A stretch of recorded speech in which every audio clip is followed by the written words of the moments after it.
Welcome back to the historic McDowell-Phillips House Preservation Project. We're back on site today for our final visit with Brian, president of the Medina County Historical Society. We're going to take a walk through the house and see what's been achieved over about the past year and a half of working on the house. The Society acquired the house when, Brian? In December of 2019. Okay, and the work on the outside began? About March 30th. That's right, we had kind of a mild winter last year in 2020. So today we're going to take a walk through and see some of the wonderful work that's been achieved thanks to amazingly generous donors and literally thousands of volunteer hours. Why don't you join us inside?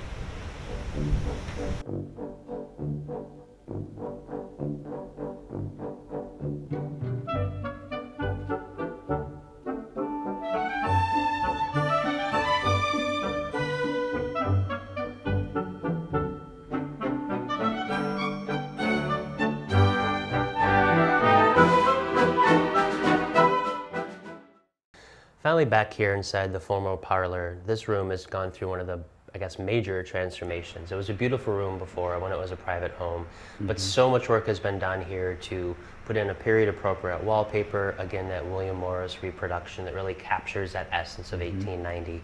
And then certainly kind of the crowning glory are these beautiful drapes, curtains, fabric window dressings. What do we call these, Brian? Window dressings, I think, is the best term we came up with too. So. And those were made locally? Yes, Linda Garrett out of Valley City. Her business is A Room with a View, and she did a fantastic job. She not only purchases the fabric, she actually sews everything to fit, custom, and even the small little tiebacks detail. Wonderful workmanship, and we were very happy with her work. And she helped us on a few other rooms as well. So sure, and it's so cool to see again original furnishings from the house, still in the house, really help capturing that essence. And then of course the wonderful fireplace where the drawings were found and kind of opened up that whole other Pandora's box to the history of that house. Brian, what's your favorite thing about this room? I just think it's I could just envision having a very formal meeting here, perhaps with a business associate or family members, just to converse with all the distractions. I could just imagine in 1890, this was a pretty special room. You could certainly close it off from the other chamber. We envisioned there was probably some kind of tapestry drapery here separating the foyer and this room, and we hope to recreate that someday with Linda's help. And so I just think it's a nice, I wouldn't say I'd curl for a nap on the sofa necessarily. No, they're not really comfortable, but they look pretty. But it looks pretty, and I think with the piano here, this would have been a very entertaining and relaxing area that the family would have enjoyed. And of course the view out the windows, you can keep an eye on everything outside. And I think this would have been the heart of the home. You know, this was the parlor, this was the fireplace, this is the family time. And I think Mrs. McDowell would have probably preferred this room over any other. Absolutely. And, I think thankfully they kept it in such good condition over the years. The woodwork's in fine shape in this room. I don't think we're going to have to do too much to it. And I could just envision the gas fireplace warming the room during the winter and having some friends over. I just think this was a really special room. And why don't we take a visit to the dining room, the other room that's gone such a major transformation. That looks pretty spectacular at this point. All right, let's go check it out.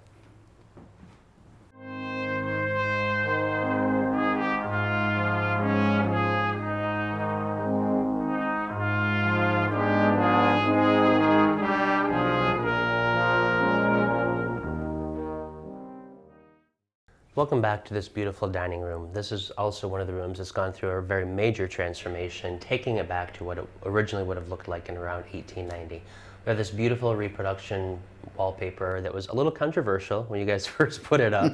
People were worried about some of the blues being too bold, but I think once the room was all completed and put together, it really kind of captured the feeling. And then certainly Farrell's done an amazing job on all the woodwork, but to me this is what really stands out, that this is so prominent and visible and beautiful. Brian, what for you has this room captured, or how is this now part of the house? Well, I think this would have been the hub of entertaining, of course. And now that I have seen the window treatments that Linda Garrett did, again, her own design, her own fabrication, but very appropriate material for the era of the house. And she just captured the formality, but not over the top formality. And you can see by the dinner setting here, the dishes were procured and donated by the Abel family over years of collecting. One set from the Seville Inn when it closed, and the other set was a private collection they had. But when you see a dinner table set up like this, you think of Downton Abbey, or Yeah, certainly a more absolutely. formal setting than what Absolutely. my family grew up with. But it's elegant, and I could just envision the family having long course dinners here, taking their time to catch up on the news of the day, or Yeah. relatives from afar that are visiting. It just has a real sense of enjoying a meal instead Absolutely. of rushing through a meal and getting going out the Like door. we do today. Yeah, soccer practice, whatever. Back then, and when it was dark, you were pretty much home. So Right. by dinner time, I think the day was complete. Yeah. And this room would have been obviously a very enjoyable, where then you could then exit to the parlors for a relaxing evening Sure. of reading, perhaps games, or even music. Yeah, well, I think people absolutely enjoy this room and the transformation. And again, Brian, thank you so much for sharing that with us. Well, it's a wonderful project, as we know, and we hope that people who tour the house will enjoy this as much as we have. And I think it's just going to be another example of sharing history with our community. Absolutely.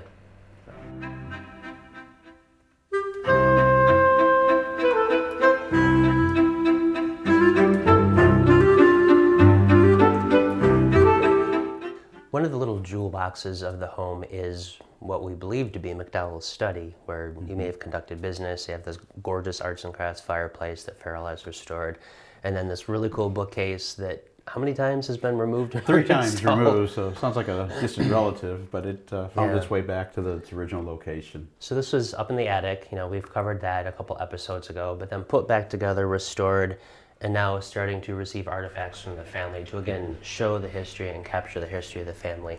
And another beautiful period wallpaper put in by Paul Wood, volunteer extraordinaire who's done amazing work here. Brian, what would you have seen in this room?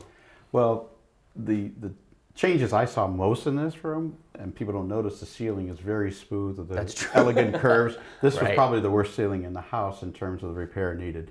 The plaster repairs did a phenomenal job. I know it doesn't get a lot of attention. People just assume it was always like this, Right, but right. actually this is one of those hidden costs, but it turned out beautiful. We made use of the picture hanging rail, which Yeah. is a very common feature in Victorian homes. And we even brought some photos, or some portraits rather, from the John Smart house that were in storage. Nice. So these are beautiful, period appropriate pictures that are now hanging here, and we're proud to display those kinds of things. And I just think before it was made into apartments, the doorway was cut in, Okay. but this Right. would have been a private entrance only for this room, and that's different from the rest of the house, which had multiple Right, ports of right. entry. So I would imagine Mr. McDowell had this originally as his office. It was hideaway. Yeah, and he could watch what was going on up on the uptown. He could see Yeah. visitors coming down to see him. He could do his paperwork here, perhaps at home.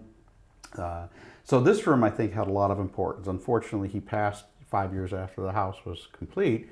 So by that time, the ladies that lived here, most were his wife, his mother-in-law, and his daughter, all widows, lived in the house. So this became their favorite winter spot. Sure. It was a den, had a nice gas Probably nice and fireplace, warm. nice and warm. Didn't get the west wind buffeting in the windows, so Right. it was probably a very comfortable place to read a book or enjoy some tea. And I think this was just a really unique room.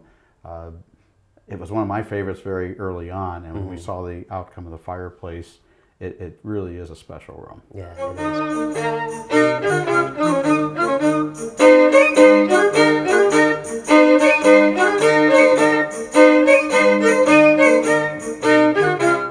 So the first room that you enter when you come into this beautiful house is the last room that's going to be worked on. A house project like this is ongoing, and working on an historic property is never done. There's always something to do. Absolutely. And as we talked earlier, they really want to get this right. We've looked at the dining room, we've looked at the formal parlor and the restoration, and this room still has kind of some mysteries to unsolve. That we're still trying to figure out the original wall color and this beautiful stencil pattern. So this will be part of probably phase 2, Brian, because this is, again, the first impression when you come in the house. What do you want this room to feel like? We really want it to be a welcoming statement to the house. We believe that when Mr. McDowell and Mrs. McDowell had this home, your guests went one direction or the other. They didn't go to the rear of the house. Okay, sure. They probably went to the den where his study most likely Yeah. was, or they went into the formal parlor. Right. Or they came for the meal and went into the dining room. Yeah. So this was your first impression of the house. It was very rustic looking. The plaster on these walls is definitely different from the rest of the house. Yeah. It's more like a sandpaper finish. And when I looked at blueprints, that seems to be an indication that there's something unique about the plaster in this room. Whether they had other trophies or other things hanging in here, this room would have made a statement when people arrived at this house. Yeah. That Mr. McDowell was a force to be reckoned with in business. He was a very gracious person, evidently his family, to welcome visitors and family members. I mean, remember those holiday sessions, they had many visitors. So I'm sure this room saw many uses. Probably, knowing the beds, somebody slept here too during the Christmas holidays. Of course, a nice warm fire would have been very receptive to people coming into the house, especially in the colder climates. But I think it was a very important room, and that's why we want to get it right. Yeah, and it is a very masculine room compared to the other rooms. The woodwork is heavy, there's not a lot of ornament, but it does kind of set the stage, and then you go into the more, we'll call traditional Victorian rooms. Correct. I think this was the transition to arts and craft movement, which was inviting more of that type of treatment in the house. And I just would love to find old pictures of it. We keep searching. They've got to be there. They're probably in the attic somewhere, but we hope to find some old photos of the house eventually that might give us a clue about what this room looked like. Yeah. Well, we're excited to see what happens with this room, and maybe we'll come back for phase 2 and take a look. It'll be nice. I guarantee that.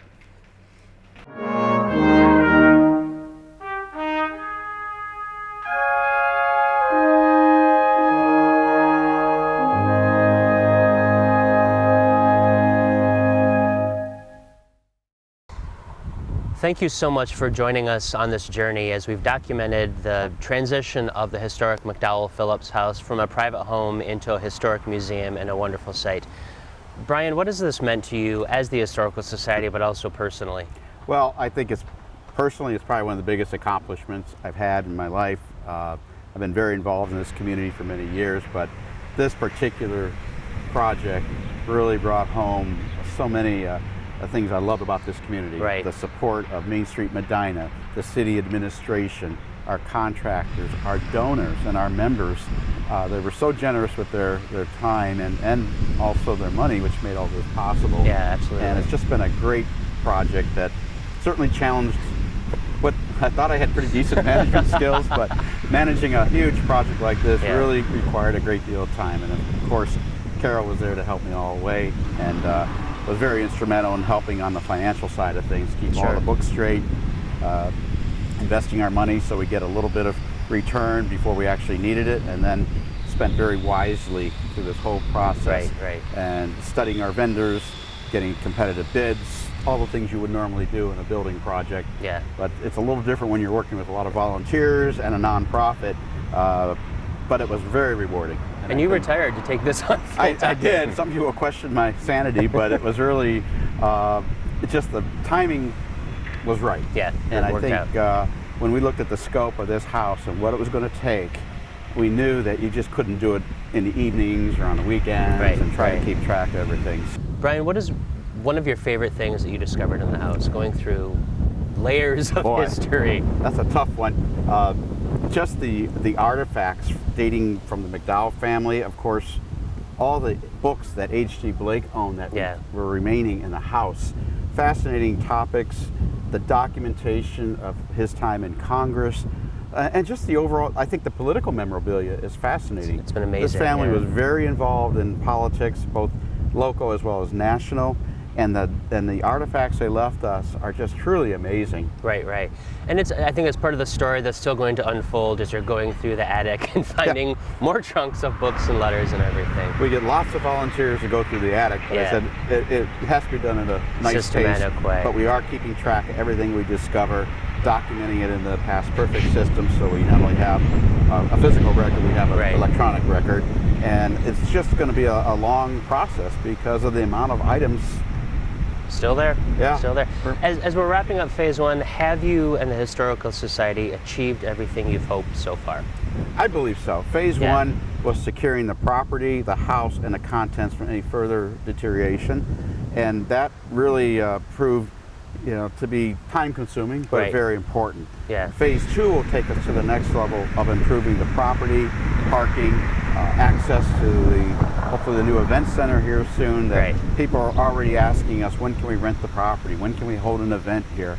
So we know the public is very interested in not only the museum side, but this grand house serves as such a backdrop to so many events. I don't think there's any end to the potential that we can not only maximize the museum experience, but we can also raise enough revenue to support the operation. Right, just the ongoing restoration of the Absolutely. house. We know we have to put away money for a new paint job in probably 10 years. So that's not something you just write a check for quickly. Yeah.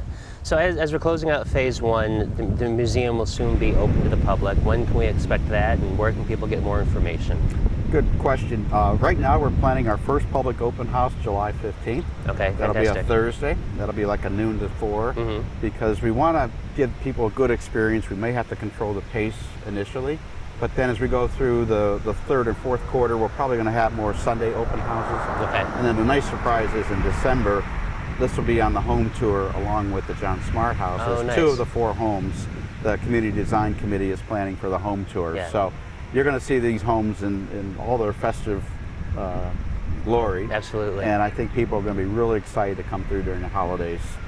We will have to limit the flow so people can actually get through the house. But we'll make sure everyone gets to go through that wants to go through. Exactly. And we'll be advertising it, so stay tuned to our Facebook page, our emails, and of course our regular media outlets to let people know when we're going to be open and how to enjoy this house. How to enjoy it. So as we've said, this is a house museum documenting the McDowell family, but it's also going to be an extension of the Medina County Historical Society Museum.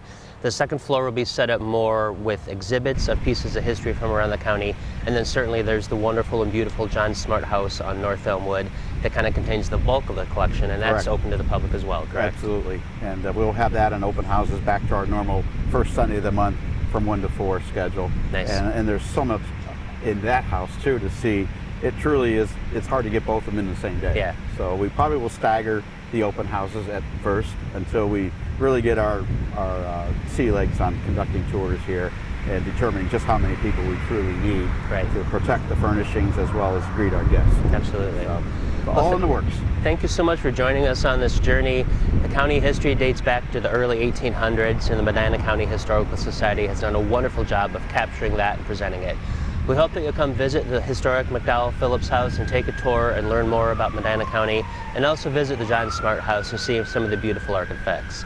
Brian, again, thank you so much for joining us on this and walking us through this and the partnership. It's been an absolute joy. It's been great, and Main Street Medina and Matt's help, along with everybody I mentioned earlier, it's just been an amazing partnership. Coming out of the corporate world, we often had to do battles. I didn't have any of that here. It was a very cooperative spirit from everybody I touched, the contractors to the administration, and just to good people that wanted to help. So it was a real pleasure. Beautiful. Thank you much, my friend. Thank you, Matt. Thanks for joining us.